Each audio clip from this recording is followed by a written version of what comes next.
In the heart of Gabon's dense equatorial forest, a small group of people are fighting a battle. Their mission? To save and protect threatened wildlife species. Their names are Bas, Manassé, Marc, or Hjalmar. They may be Gabonese, Dutch, Belgian, or German. But they are all in this fight together. They are the keepers of the jungle.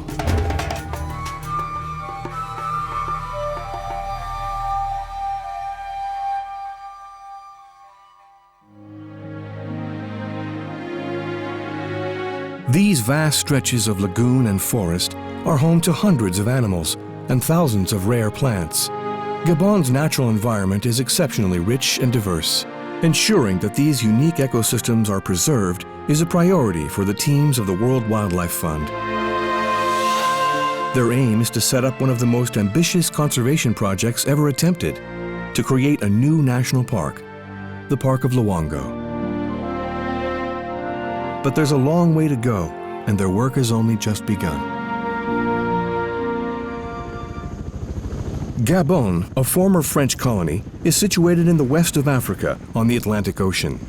The team sets up camp near the coast and gets to grips with one of its most urgent and fundamental tasks, studying exactly what animals live in the area and in what numbers. Marc, a specialist in Central African wildlife conservation, is overseeing the mission. He is closely involved with training guards in conservation techniques and ways to combat poaching. Today we're going to monitor the wildlife in this area. We'll split into two teams. One will monitor the wildlife on the beach. The other will look at the forest. Our aim is to see what animals there are and check that there isn't too much illegal human activity.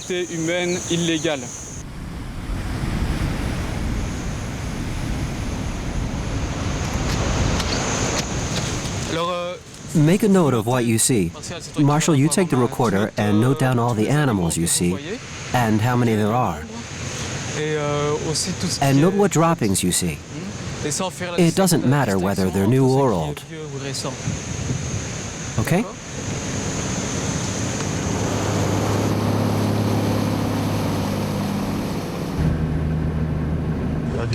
There are 2 elephants over there. No, 3. There's a baby. Each team is made up of 4 trackers, specially trained to spot the slightest signs of an animal's presence. It's important to check regularly how many animals have been in the area. In this way, the team can monitor how populations change over time, and especially pick up any worrying signs of a drop in numbers. There are 4 elephants, in fact. 3 adults and a baby.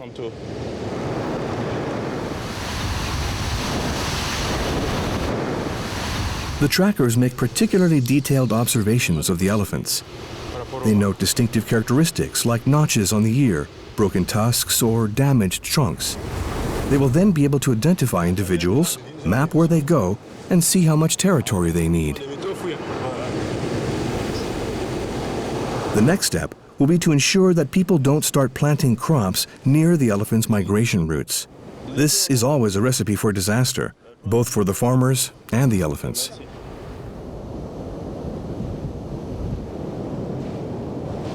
Marc has spotted some new clues, a series of fresh tracks.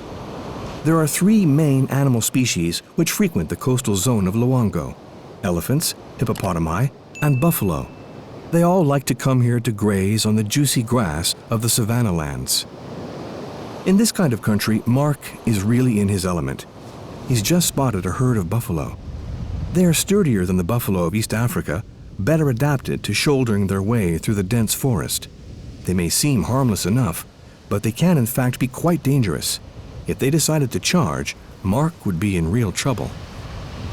What really interests me is getting as close to the animals as possible. It's marvelous to be able to read all these tracks, all these signs, detect all the subtle ways the forest has changed because an animal has been here. It's an art tracking animals like that, and it's something I really want to learn. It's quite an extraordinary experience to observe buffalo with the sound of the ocean in the background. I don't think there are many places in the world where you can see buffaloes right by the beach. And if something is unique, then it should be protected.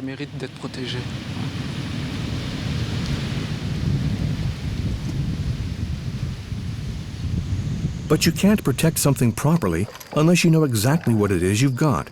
At the moment, some areas of the park are still a mystery.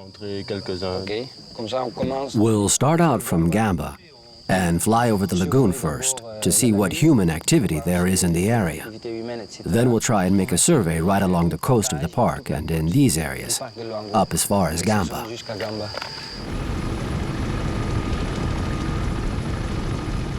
Certain parts of the reserve are completely surrounded by swampland and impossible to reach on foot. So Bas Wiejbrechts, head of the World Wildlife Fund's Loango Park project, is going to try and study them from the air. But it takes a trained eye to spot the animals and attempt to calculate their numbers from a helicopter.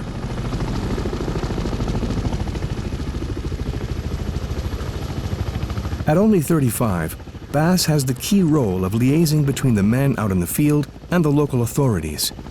Settled for some time in Gabon, he has a thorough knowledge of the forests and knows the clearings where big herbivores like buffalo come to feed throughout the year. The scientists know that there are several groups of great apes living in the densely forested areas of the park.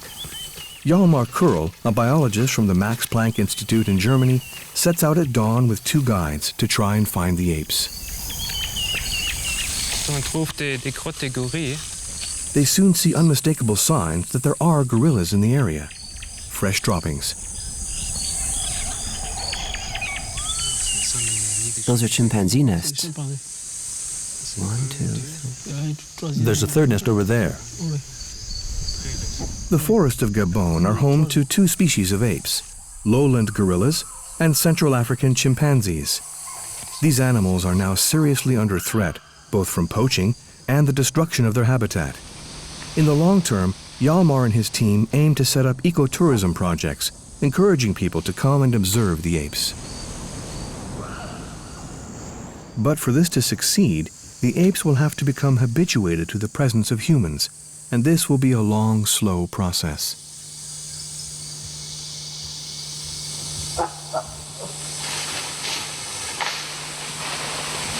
For the moment, the chimpanzees are far from habituated, and the men's presence makes them nervous. They constantly leap from tree to tree, so it's very difficult to count how many there are. Chimpanzees live in large communities combining several smaller groups, whose members intermingle.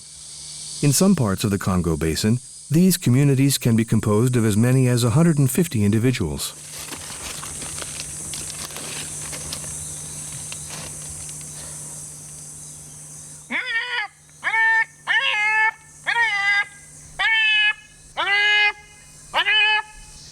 Basile, Hjalmar's tracker, imitates the cry of the duiker, a little antelope from Central Africa. For all the forest animals, this call conveys the message, "It's all clear, you can come out now." In this way, Basile hopes to entice the apes down onto the ground.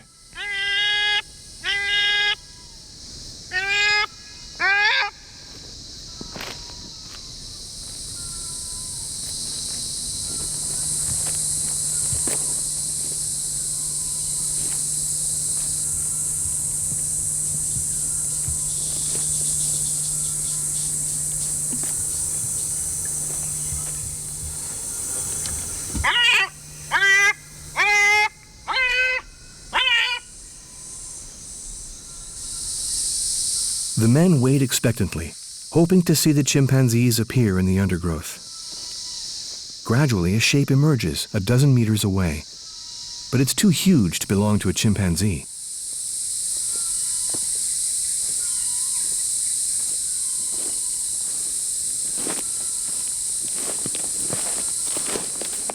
It's a powerful male gorilla, a silverback. For the primate team, this is a fantastic piece of luck. Gorillas are generally even harder to approach than chimpanzees. The men try not to move, not to make the slightest sound, which could alert the animals to their presence. But the dense curtain of vegetation in the equatorial forest makes it hard to see them clearly.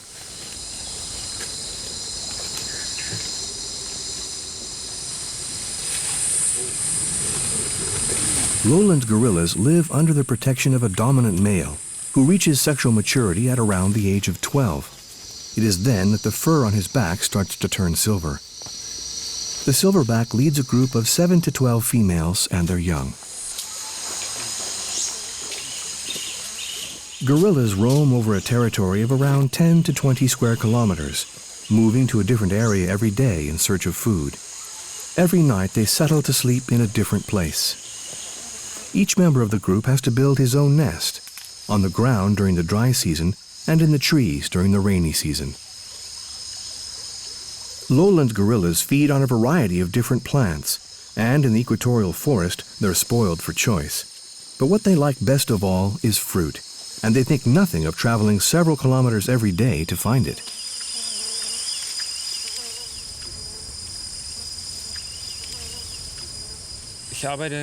I've been doing field work in this part of Africa for over 15 months now.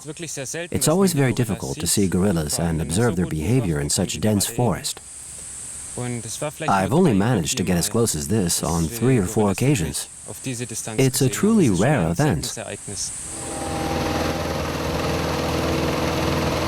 Loango has only recently been officially designated as a national park, and for the moment, there's nothing to show where exactly the protected area begins and ends. Bas Wijbrechts sets out with Augustin Mihindu, the park commissioner, to make a start on marking the physical boundaries. Equipped with a GPS and a map, they're going to try and trace out some clear, straight lines through the forest. But the variegated habitat which makes the park so special is also what makes their task particularly tricky.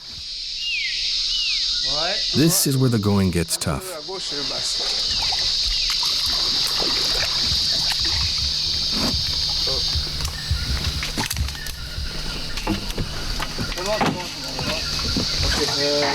The Loango Park covers a surface of 1,500 square kilometers, and this is the first sign to be put up out of 3,000. At the moment, marking out the whole boundary seems like a Herculean task.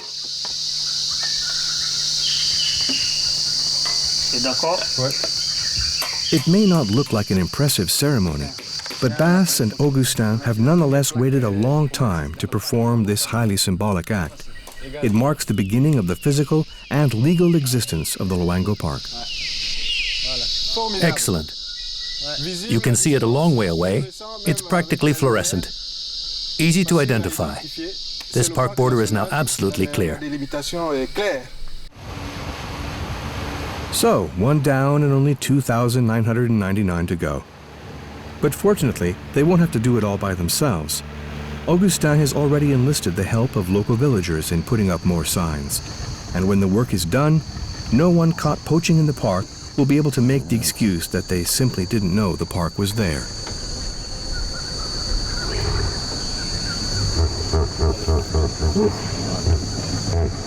The lagoons, marshes, and mangroves of Loango provide ideal habitat for hippos, though these have also been spotted down on the beach and have even been known to take a dip in the sea. Hippos can be terribly bad-tempered, and if they feel threatened, quickly become aggressive. They can disappear suddenly under the water and then pop up again just as suddenly near the boat. They might even turn it over, so the rangers have to keep their wits about them.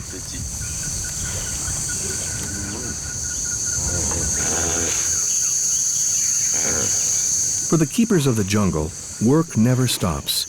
Even if constantly monitoring the different species can at times seem like a repetitive and never-ending task. The forest rangers are following the tracks of a family of elephants. Moving about through the labyrinth of creepers and leaves is exhausting work. It's hot and it's humid. But it doesn't take much to make an eco-guard happy. Look, elephant dung.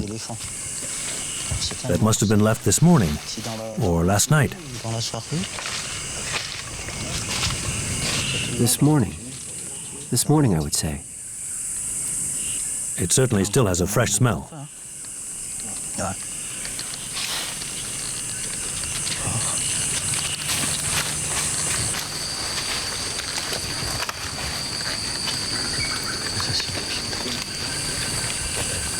Look, there are footprints as well.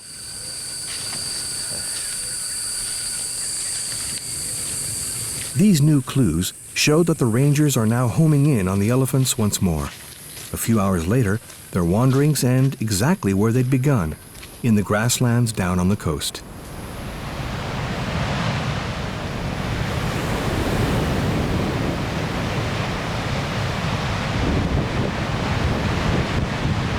When they come out onto the beach, the team realize that the elephants have in fact got a long way ahead.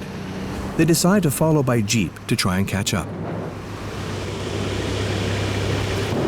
It would appear the elephants like to come here just before nightfall for their evening meal.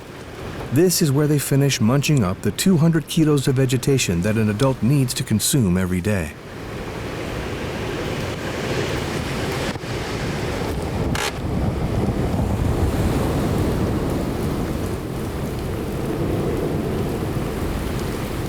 Clearly, they don't want to be disturbed, and they soon make it known. The adults have no hesitation in advancing towards the jeep to show their displeasure, though they make sure they keep the baby between them where he can be easily protected.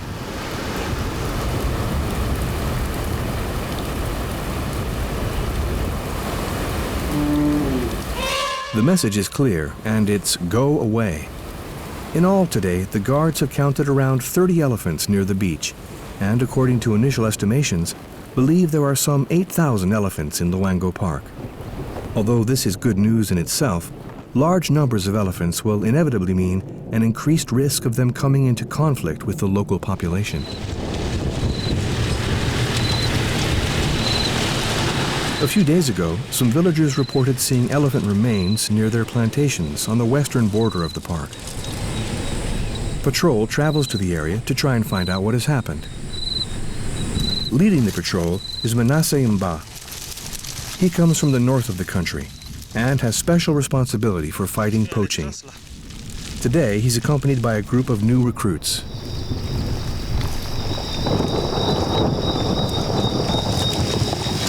Sadly, the team have arrived too late. All that is now left of the dead elephant is a pile of bones. The skin, the flesh, and of course the precious ivory tusks have all been carefully removed. But by whom? They must have shot the elephant there, on the edge of the forest, and he came here to die. The remains are scattered over quite a large area.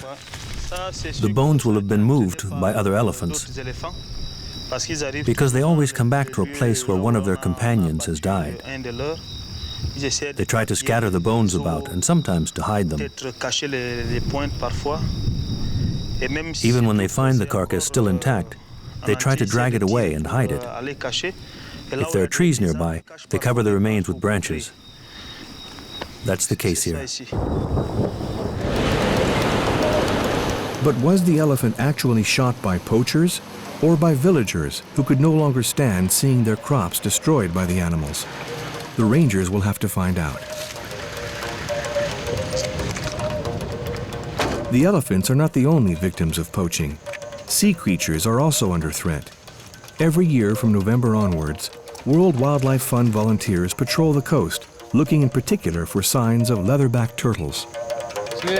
The camp is headed by Sebastian Verhagen, a young Dutch volunteer of 29. Bas Wiedbrechts often comes to check on how the men are faring.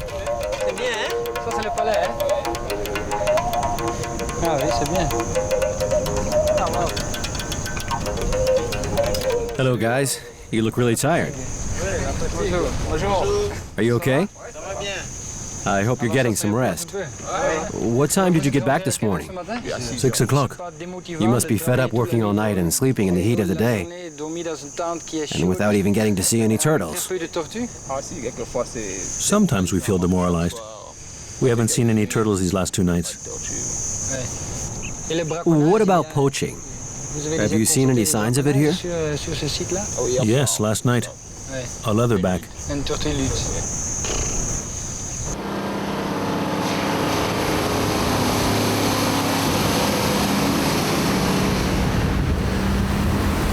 Turtles will visit the beaches of Loango regularly over a 4-month period to lay their eggs. So the World Wildlife Fund teams will have to stay on constant alert throughout the whole of that time.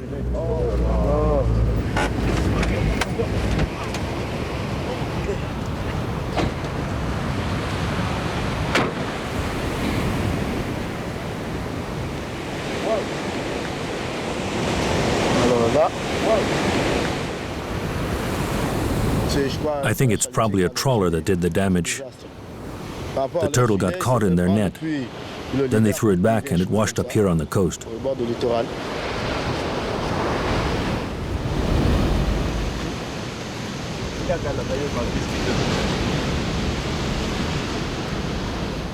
It's hard to see the name.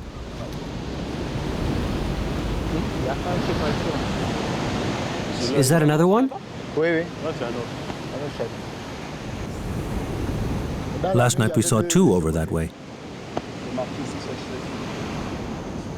We can make a report saying that there have been 2 trawlers close to the coast, but the authorities won't necessarily do anything about it. They probably won't issue any fines. When we make a report, the boat may be confined to dock for a couple of weeks, but afterwards, it'll just start again.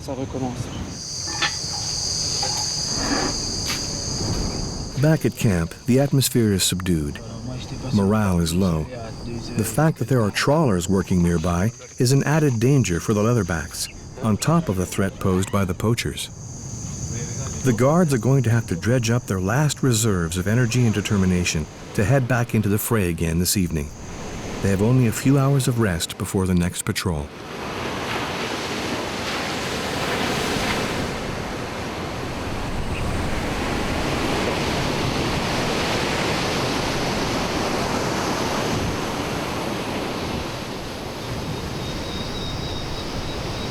Four in the morning. A few kilometers away from the camp, a leatherback turtle hastens to cover her newly laid eggs.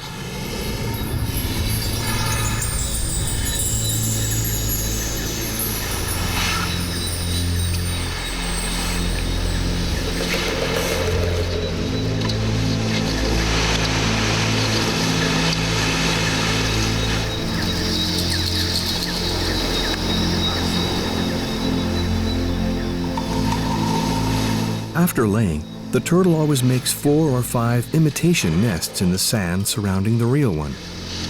This ruse is designed to stop crocodiles, lizards, and snakes from finding the eggs she's buried so carefully out of sight.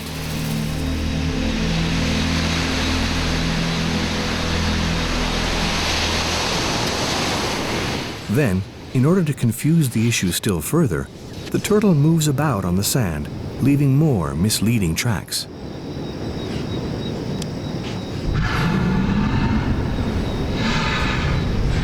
Sea turtles have been on Earth for over 100 million years. Now, 6 out of the 7 species are seriously endangered. Besides poaching, their decline is also being hastened by the destruction of their habitat, pollution, and even by a rise in sea temperature. The guards have finished inspecting the beach. Tonight, they've only sighted this one single turtle. But have they managed to arrive before the poachers? The turtle's false trails can confuse the guards just as much as they confuse the crocodiles. There are a few eggs here, so it's obvious the turtle's laid. But that still doesn't mean this is the actual nest.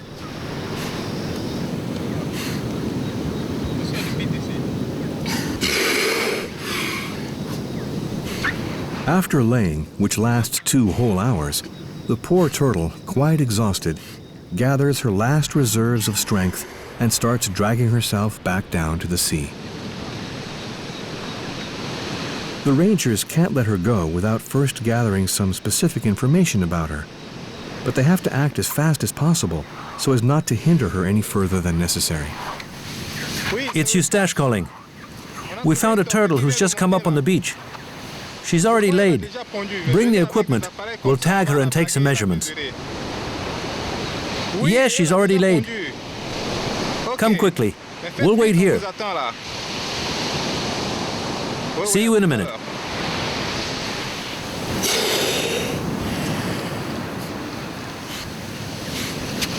But the turtle has other plans and is clearly not going to wait for the rest of the team to turn up. The rangers decide to act. The first step is to check whether this turtle is equipped with a transponder, a microchip which makes it possible to identify her as an individual and also track her movements.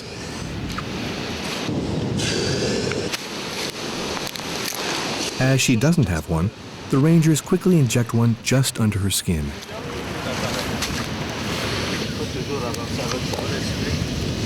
Thanks to this transponder, they'll be able to count how many times the turtle comes to the beaches of Gabon, but also find out whether she visits beaches on the other side of the Atlantic Ocean, on the coasts of South America.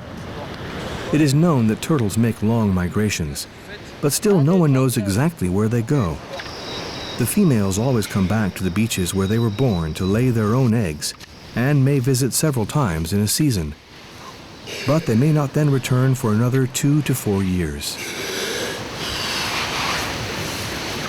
Each turtle has its own particular characteristics, distinctive markings on the skin or scars on its flippers. Besides these marks, the rangers note the animal's measurements and hence draw up a kind of identity card. Combien? 108. This particular female measures 1 meter 8 centimeters across the shell. The guards estimate her weight to be around 400 kilos. The poor turtle manages to edge forward a little more before having to stop again. She appears to submit patiently enough, but she's obviously desperate to get back to the sea.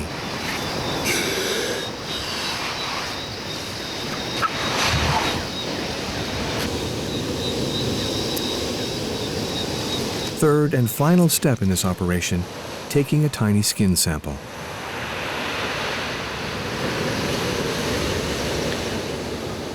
The sample will later be studied to get information about her individual genetic makeup.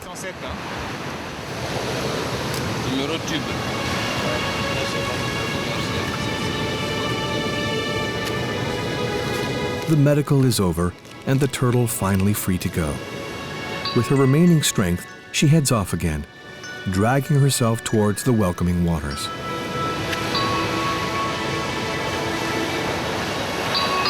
Female turtles are more vulnerable to poaching than the males, simply because they do have to come up on land to lay. After hatching, the males never come back onto land at all. However, they are more likely to fall foul of the trawlers' nets, as they wait offshore for the returning females and a possible chance to mate.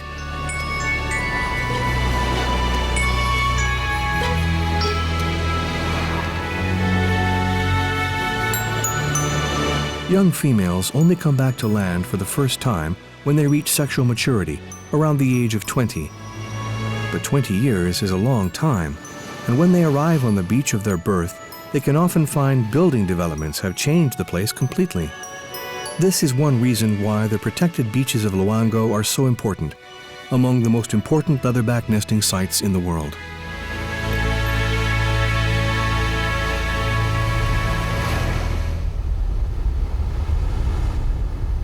Dawn finds the men still hard at work. One of their main tasks is to recover the precious eggs and transfer them to a place where they can hatch in safety. But they have to act fast. They have less than 4 hours to find the eggs. Beyond this time, it will no longer be safe to handle them, as this could kill the embryos. Though the turtles hidden them well, they'll still be safer and stand a better chance of surviving if the rangers retrieve them.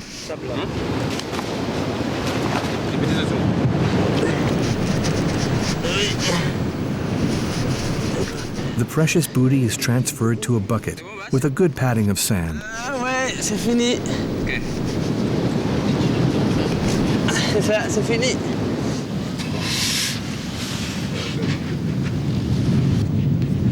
Ok.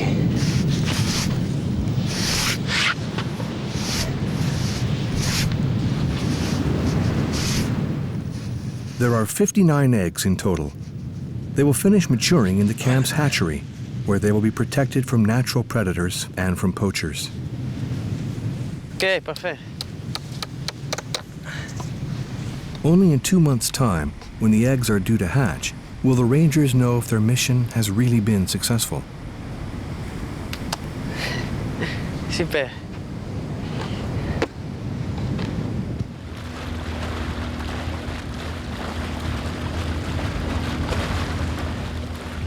Marc has finished his study of the large mammal species. Time to take a break and meet up with Park Commissioner Augustin Mihindu and Bas Wiejbrechts from the World Wildlife Fund. It's a chance to pool their knowledge and discuss forthcoming operations. Bonne arrivée, Marc. Ça va? Ça va, ça a été? Très bien, ouais, je pense. Ouais. Salut. Bonjour. Ouais.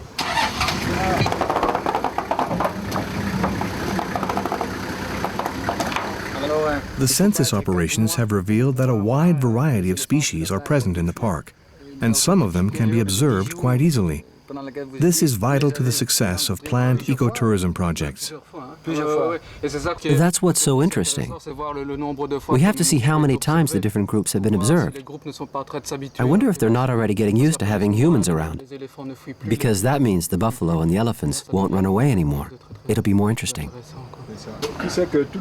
Unfortunately, the survey has also shown up many signs of human activity and, sadly, of poaching.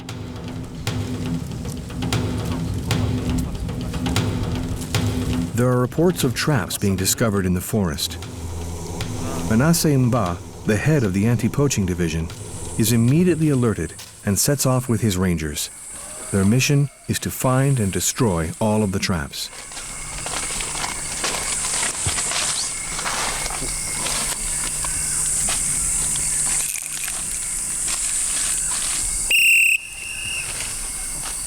For Manassé, there is little doubt that the people who set up the traps are almost certainly the same as those who shot the elephant near the plantations a few days ago.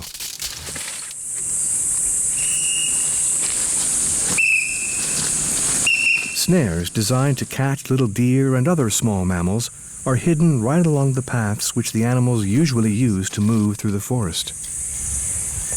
Given the number of traps found, the poachers must be part of an organized group.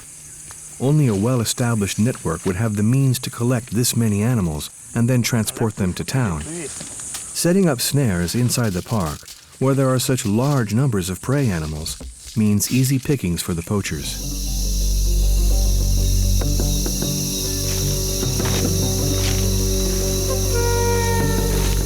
The elephants, of course, are not spared either.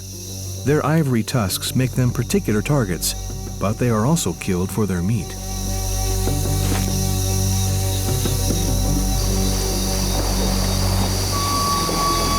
For some villagers, hunting, even in the protected areas, is the only way to survive. But it is not the villagers who pose the real threat. The main enemies are the professional poachers, and these the rangers are determined to track down.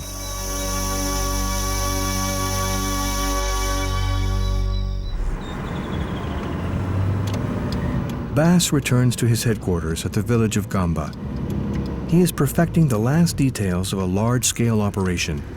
His aim is to eradicate the illegal bush meat markets which are held near the park borders and put those who supply them away where they can do no further damage. In some parks, there's a problem surrounding illegal cutting of timber. In some parks, there are small villages, and the inhabitants of those villages want to clear parts of the forest and grow crops. But the biggest threat is hunting, and especially large-scale commercial hunting to supply the towns with meat. With no further ado, the anti-poaching team swing into action. Manassé takes one group of rangers and heads for the park. Meanwhile, he sent a second group to check out the markets near the park borders and see if anyone there is selling bushmeat. They report that for the moment all is clear, but it's possible the dealers were warned of the rangers' visit. The men are now on a permanent state of alert, determined to deal the poachers a decisive blow. But Manassé knows he needs to get the people living in and around the park on his side. It is certainly not in their long-term interests for poachers to decimate the local wildlife, especially since the animals will attract tourists to the area. In Gabon, the rural populations all hunt bushmeat for basic subsistence.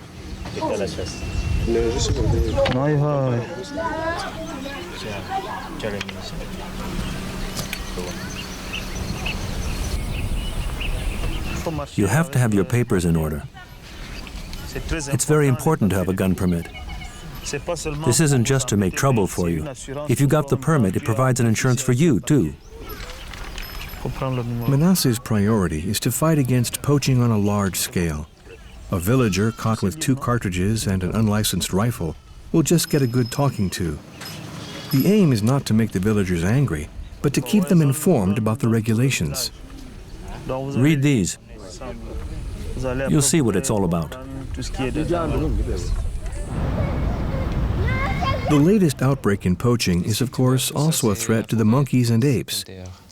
Bas consults with primate expert Hjalmar. So this is an area of forest you believe to be suitable for primates. But you've barely seen any sign of them there. And we know that it's an area where there's a lot of hunting.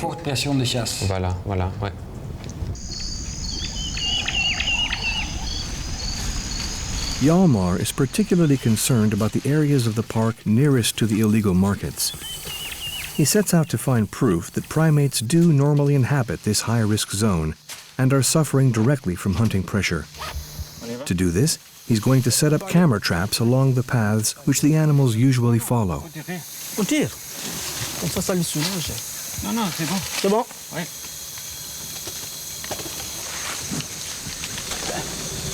Hoisting the equipment up into position is the tricky part. Afterwards, it'll all work automatically. The camera's photoelectric cell sends out a constant and visible beam.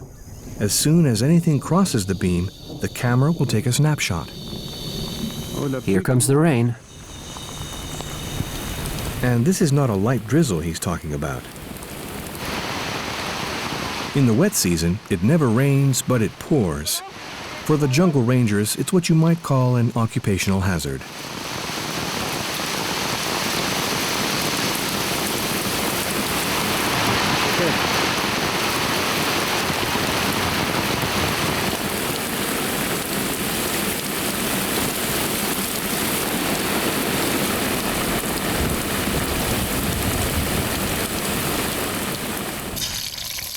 Back at the beachside camp, the guards who have been studying the turtles are coming to the end of their mission. The laying season is nearly over. Time to assess the team's results. On the night of the 7th, we found no traces on the ground at all. The night of the 8th, it was the same story. Despite all his team's hard work, the numbers of leatherback turtles on the beaches of Loango is going down. Can this be explained just by the presence of the trawlers and the renewed outbreak of poaching? Or are there other factors at work?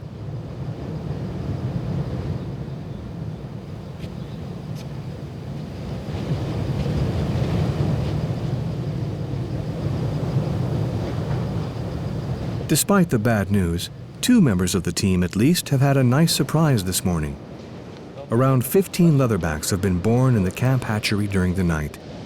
The first since the program was set up.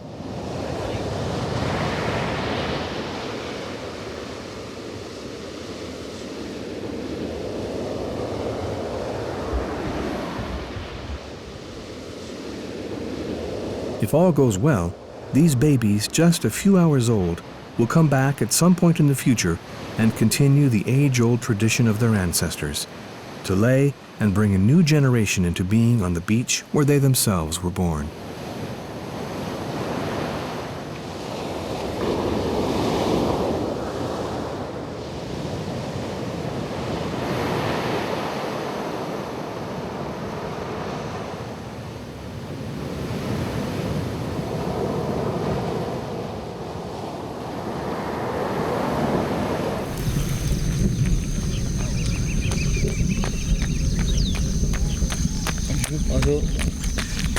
Manassé's anti-poaching drive is, however, far from over.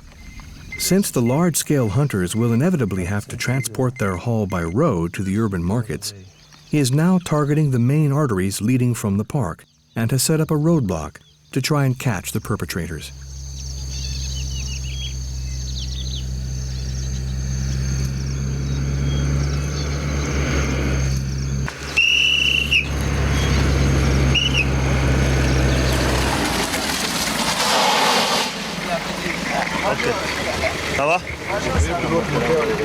We're just going to take a quick look, okay? What's this for? To fence off my fields.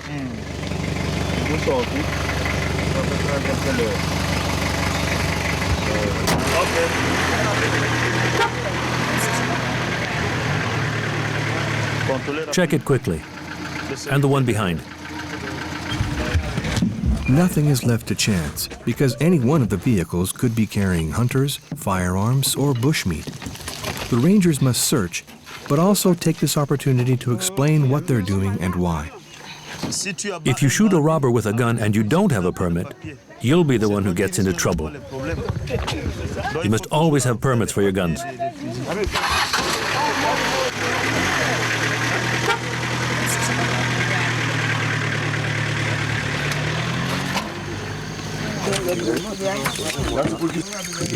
The operation continues all day, and several illegal items are confiscated, confirming Manassé in his belief that this kind of tough action was in fact necessary. It's at nightfall that the poachers generally leave their camp and head for the towns where illegal markets are held.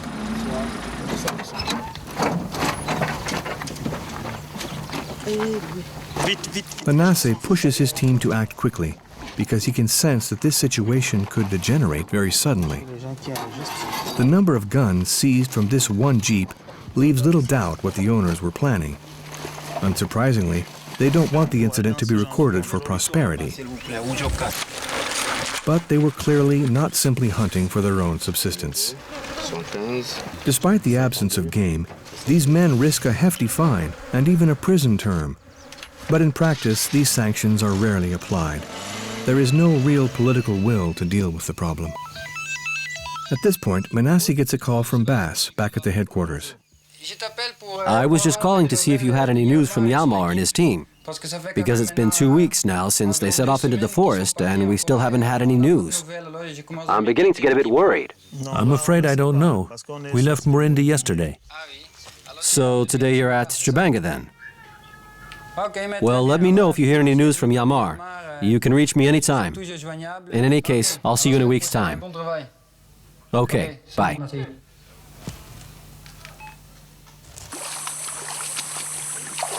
Bass was worrying for nothing. In fact, Hjalmar and his trackers are having a great time. They're still in the forest and have started to gather in the camera traps which they set up 2 weeks previously. So what do the pictures show? It worked. Great. What was that? They're little monkeys. They're mangabes. There are an awful lot of them. They're all over the place.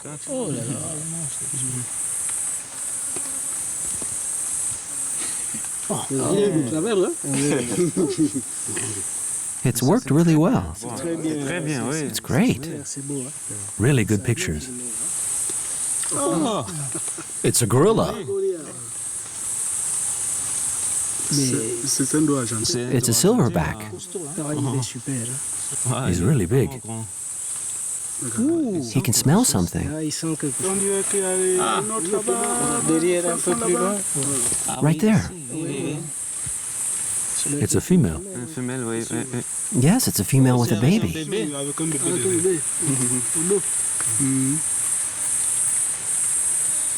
That's really good. There's a silverback, who must be at least 1.92 meters.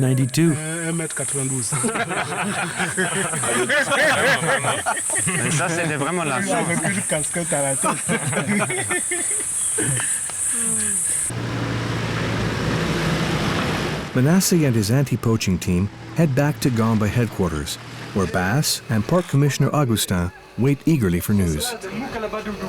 Glad to see you're still alive.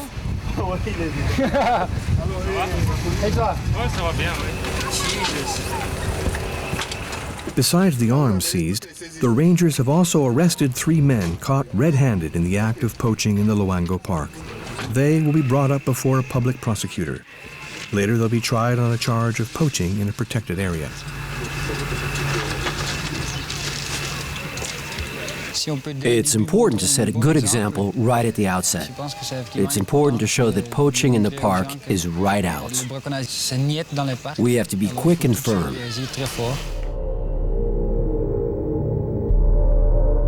The daily papers publish articles deploring poaching. But much more than that will be needed to influence public opinion and make a lasting change in people's behavior. People aren't all going to agree with us to start with. But I think that in time, the majority of the population will understand that mentalities have to change. They'll understand that it's not illegal to eat, but you have to go about things the right way and not be excessive. And it is precisely in order to make sure that people do go about things the right way that a surveillance post has been built at Panga, at the south entrance to the park. It's the first of its kind.